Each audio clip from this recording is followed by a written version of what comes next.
Bonjour et bienvenue dans le Flash Ciné. Ce mois-ci, nous... Vous avez vu mon décor?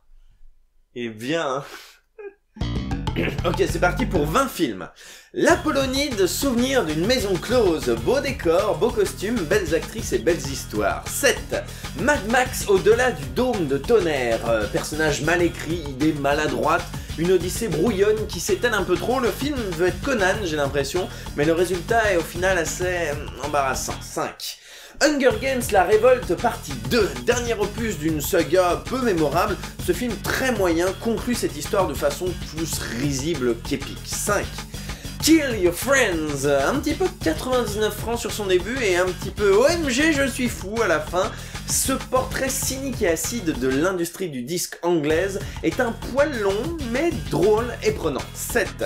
Brain Scan, ni transcendant ni vraiment mauvais, le film se regarde sans déplaisir, n'en déplaise à Karim Debache. 6. Cartel de Ridley Scott, pourquoi tout le monde a chié sur ce film? Vous vous attendiez peut-être à un actionneur, c'est ça le problème. Désolé mais ce film au dialogue long et abrupt reste fascinant, notamment grâce à certaines scènes très fortes. 8. La Tour Infernale, le papa des huis clos catastrophes. Les enfants ont fait mieux depuis, mais ça reste sympathique et très intéressant à regarder. 7. Le téléphone sonne toujours 2 fois, sympathique petite comédie sans prétention, détournant malicieusement les codes des polars et des films noirs. 6. À la poursuite d'Octobre Rouge, quelques lenteurs, mais aussi quelques fulgurances. Ce film nous plonge dans une tension jamais clairement exprimée, mais intensément palpable. Comme la guerre froide quoi. 8. Lego Batman, le film, unité de super-héros.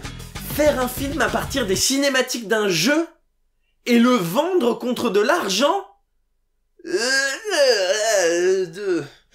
States of Grace, des enfants, des traumatismes, des pleurs, une leçon de tolérance. Le film indé typique Sundance avec son affiche jaune qu'on aime bien mais qu'on oublie vite. 6. SOS Fantôme 2. Ouais. 6. Horus, Prince du Soleil, le premier film de Takahata à mi-chemin entre la fable naïve et le conte des frères Grimm, me fait beaucoup penser au Disney des années 60-70. Et c'est très bien. 7. Ken le survivant, mal filmé, mal écrit, mal branlé et même pas drôle, il respecte néanmoins l'univers de l'animé. Enfin, faut le dire vite quand même. 2. Delphine 1, Yvan 0, le premier film de Dominique Farrugia est assez moyen malgré une bonne idée de base. Tout ça est à cause des personnages selon moi et en particulier le héros totalement méprisable. Dommage. 5. Trainspotting, très bien. 8. Strictly Criminal, un film de gangster assez moyen, lent, avec des personnages ni sympathiques ni antipathiques. Pas mauvais mais juste quelconque. 5. The Lobster, une histoire à la fois belle et sordide dans un univers absurde totalement génial.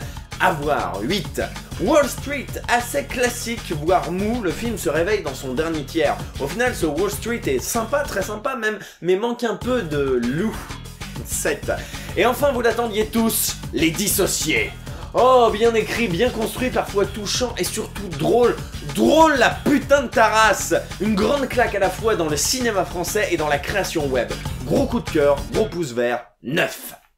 Voilà, c'est tout pour ce mois-ci, je vous donne rendez-vous la prochaine fois et j'ai l'impression que je suis de plus en plus dur avec les films moyens. J'ai mis beaucoup de 5, peut-être une lassitude qui s'installe, je ne sais pas. Dans tous les cas, je vous souhaite de bonnes vacances, de bonnes fêtes, salut!